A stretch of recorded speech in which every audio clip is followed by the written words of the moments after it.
My name is Angelique, and I've just graduated from college. I'm a newbie at my job, undergoing the standard new employee training, akin to orientation, on my day off. My best friend, whom I've known since kindergarten and all through high school, asked me about it with curiosity. Though we attended the same college, we pursued different majors.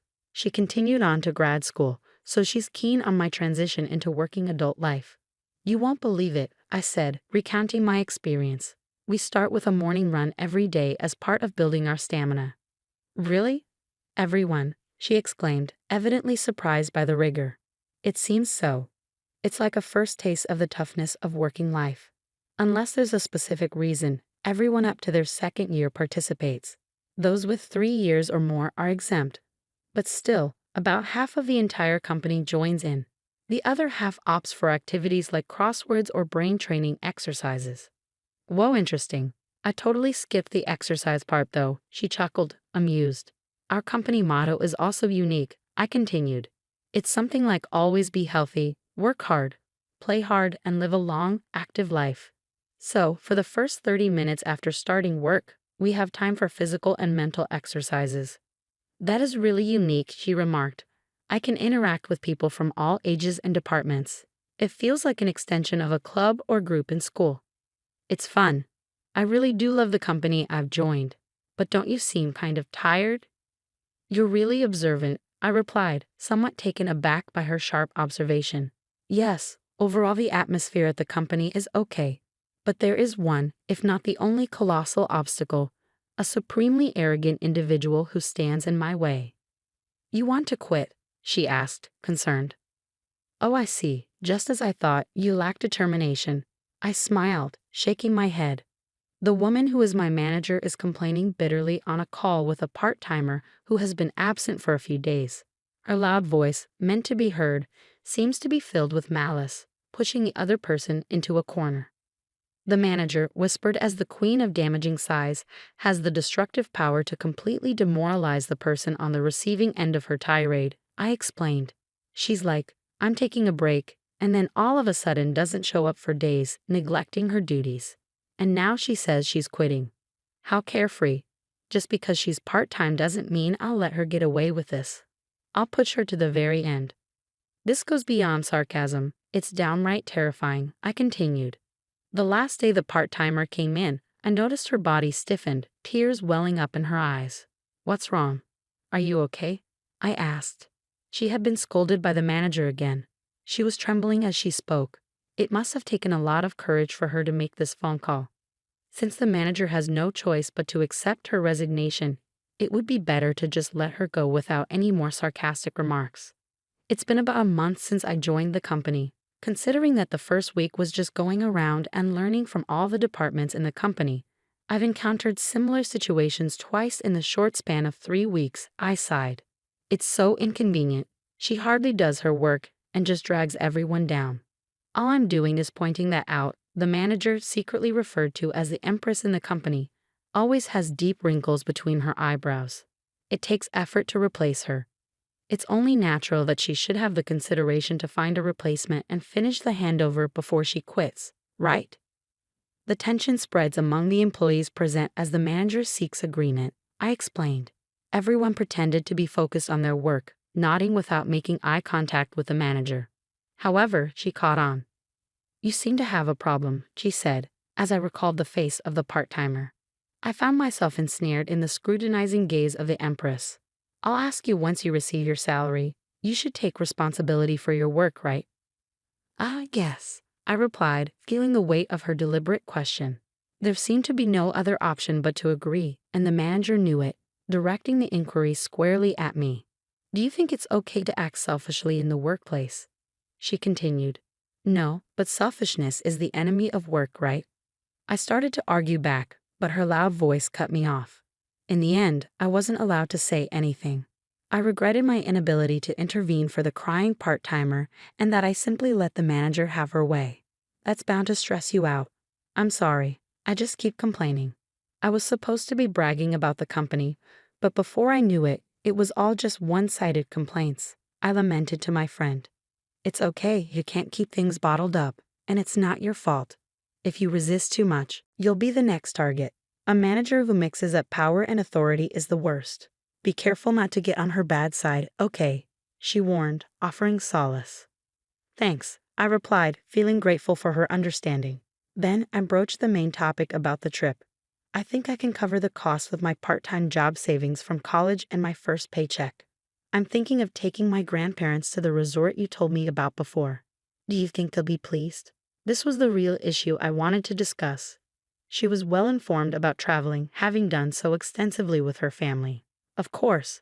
The end is one that even my picky grandmother was completely satisfied with. You can't go wrong, she assured me with a smile. I'm glad. I really want to make it a good memory since we're doing it, I expressed, feeling relieved. I had been planning a trip with my grandparents using the money I had diligently saved up. They were the ones who raised me in place of my parents who passed away when I was young. I wanted to give something back to the two of them who always put me first and supported me, so I had been saving money from part-time jobs since my college days. Seeing my friend smile, my cheeks also relaxed. However, it was Friday afternoon, the day before the trip. I was summoned by the manager and approached her desk. Classify these by category and analyze them. They're documents to be used at the beginning of next week, she instructed, her lips adorned with unusually bright lipstick and a smug smile etched on her face. I blinked in surprise as I saw the pile of thick documents before me. You want me to analyze this by the end of the break? I asked, incredulous. There were several binders, each one incredibly heavy, and they were all disorganized. Just sorting and classifying them alone would likely consume the entire day, let alone analyzing them on top of that. To my bewilderment, the manager responded with a victorious air. I'm glad you understand my orders. You've been ignoring instructions recently, you see. Unable to hold back the unreasonable accusations, I decided to stand my ground. I hate to point out, but it's Friday and there are barely 2 hours left until the end of the day. It's simply impossible to finish these documents by the beginning of next week. I attempted to remain calm, but ever since our part-time worker left, the manager seemed to have singled me out for intensified harassment. She excluded me from office memos, issued incorrect instructions, and then blamed me for misunderstanding. On top of that, she dumped an unmanageable amount of work on me, which clashed with my long-awaited vacation plans. It seemed like my objections didn't bother the manager at all. You're going to use it at the beginning of the week, right? It's fine if you come in over the weekend to finish it. Oh, and just to let you know, these documents are confidential, so don't take them home. Please, wait a second. I tried to argue, but the manager interrupted. I have a meeting soon, and I'm leaving directly from here today, before leaving the pile of documents on the desk and walking out. The next day, my planned trip with my grandparents lay under the expansive sky. As they noticed my stifled yawns, they grew concerned. Are you okay? Staying up all night and then going on a trip? Maybe we should have canceled. I'm fine, don't worry.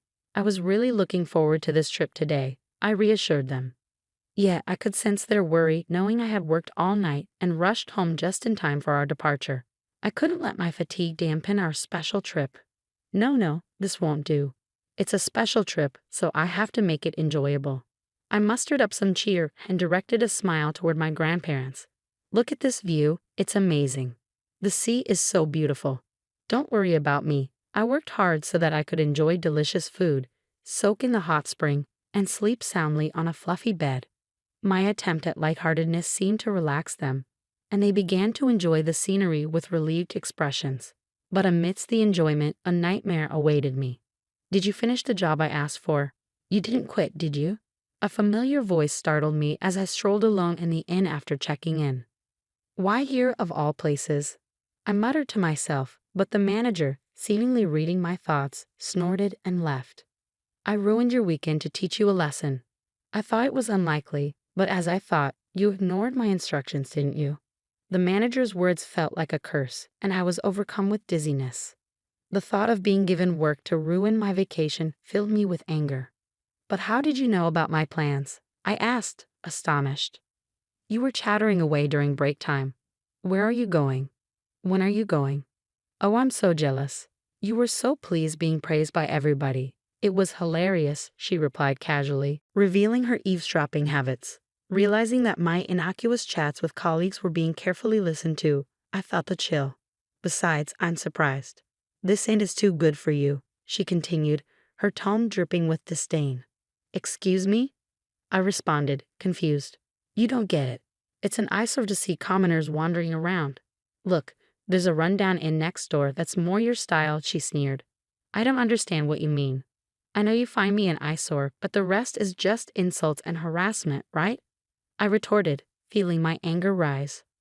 Just as my frustration reached its peak, a voice of support came from behind me. Is that what this is about? My grandparents had arrived, standing by my side. The people whom I thought were peacefully drinking tea in the room were suddenly standing behind me. Judging from their expressions, they must have overheard almost all of my conversation with the manager. This is, I began hurriedly, but my grandfather cut me off and addressed the manager. Nice to meet you. I'm Angelique's grandfather and have been her guardian for many years. Perhaps it's quicker to tell you that I'm the honorary chairman of the trading company that was discussing a deal with your company the other day. At those words, the manager's face turned pale. The honorary chairman of the industry, but your name is different from this employee's. Yes, she goes by her maternal family name, otherwise, she would be viewed differently as a member of a famous company's founding family, right? My grandfather explained calmly. I don't want my precious granddaughter to have a tough time at the company where she works. I'm terribly sorry, I had no idea, the manager stammered, her face growing even paler. Do you think ignorance excuses rudeness? My grandfather queried. In contrast to my grandfather's calm demeanor, the manager was sweating profusely and frozen in place. I'm afraid I'll have to ask you to relay a message to your company CEO. I'm not interested in doing business with a company that has a manager like you. Well, wait a minute, please, the manager exclaimed, but my grandfather ignored her pleas. My granddaughter joined a company with a great motto: stay healthy, work hard, play hard, and live a long life.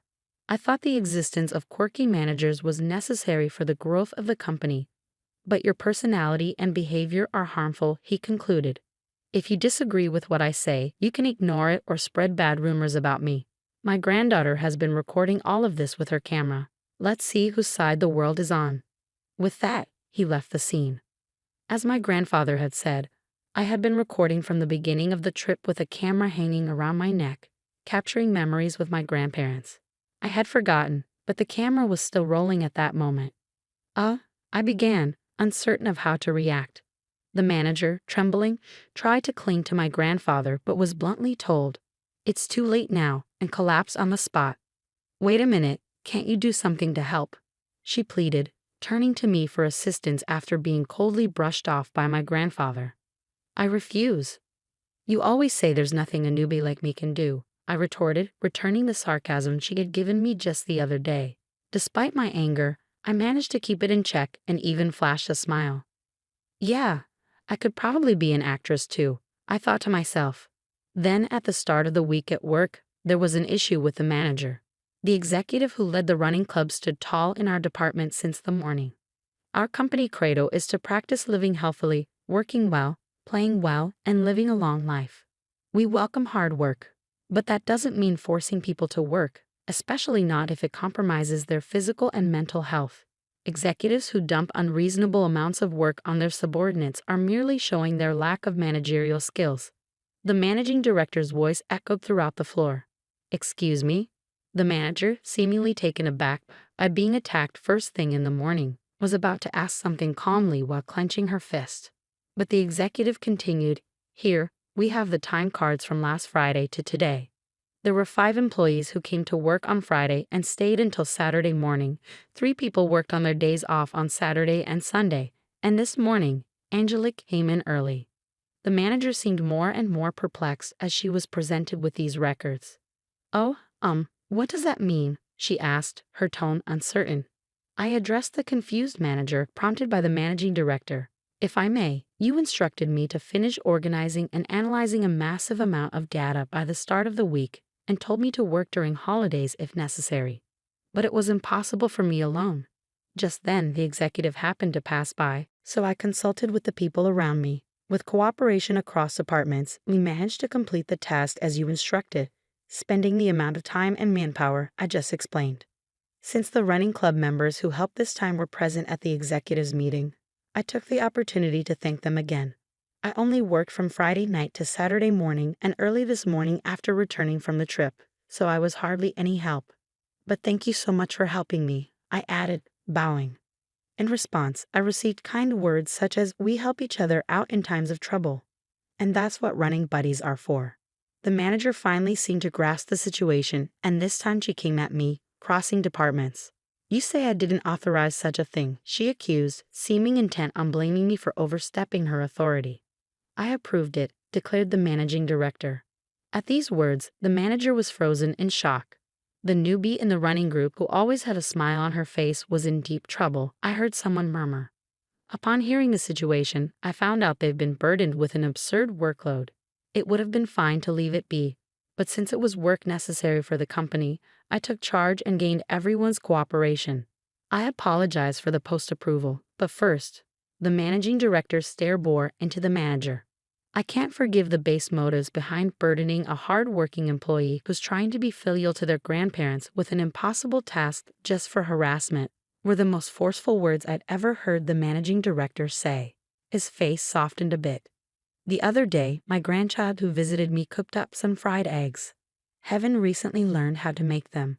They were overly charred and even had eggshells in them, a real mess. But it was the first time my grandchild had cooked something with such dedication. To me, it was the best feast ever, he shared, overlapping his feelings for his grandchild with the sentiments a supervisor should have for their subordinates. Despite the kitchen being a complete mess from my grandchild's cooking, my wife was in high spirits all day. That's just how it is. When I told them it was delicious, the proud smile on the young face was the most endearing thing. The managing director continued, his unexpected story bringing tears to the employees' eyes as they shared memories of their own grandparents. "I still can't forget the taste of the rice porridge my grandma made me when I was sick, and the pat on the back my grandpa gave me, saying, 'Pain, pain, go away,' seemed to heal me faster." The employee reminisced, almost bursting out laughing at the managing director's doting grandparents' stories. Feeling a lump in my throat, I wondered if a present for their grandparents could elicit such an emotional response. The people who helped me that day told me as I bowed, "If you think you're causing trouble, the best way to show us respect is to go and have as much fun as possible," and they set me off on my trip. I love this company, all of you, and of course my job. That's why it's so frustrating to see part-time workers and employees like me being targeted and quitting due to unreasonable demands, I voiced, mustering all the courage I could. A warm round of applause erupted from those around me. However, the manager seemed irritated by this and confronted me. "Do you think it's okay to talk like that?" she challenged. The managing director quickly reprimanded her. "Silence. If you want to stay with this company, you'll lose all your titles and privileges and be demoted to the same status as a new employee. Naturally, you'll be starting from today. So the employee who joined a little before you, Angelique, will be your senior. You should be careful with your words." Upon hearing that the president had also approved, the manager shook her head intensely and yelled, "No, I won't accept this." But there was no help for her.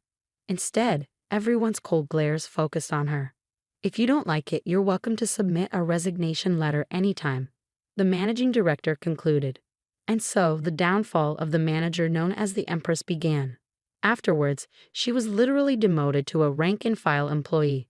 She stuck around the company for a bit, but maybe she couldn't handle the tough treatment she was getting because one day, she just stopped coming in. A few days later, her resignation letter came in the mail. Around that time, our company was being covered on TV. The show titled Morning Exercise. Bonds Beyond Titles was aired, and they even talked about me and my grandparents. I heard later that the viewers loved our company rule: don't tolerate unfairness. The unjust female manager remained anonymous, but the clients clearly knew who she was. Rumor is that she doesn't stand a chance of finding a job in the same industry again. Meanwhile, our company was able to do business with my grandfather's company without any problem. Working with relatives can be a bit embarrassing, but it also keeps me on my toes. Plus, I've become even more popular within the company due to my legendary showdown with the female manager. "Whoa, you're so motivated. I want to work with you once I finish graduate school," my best friend recently told me. "I'm hoping that'll happen too," I replied. "I've started saving again because I want to travel with my grandparents without any worries this time. It'll take time since all I can do is save bit by bit, but just sit tight, Grandma and Grandpa, I'm going to continue to cherish my precious time from here on out.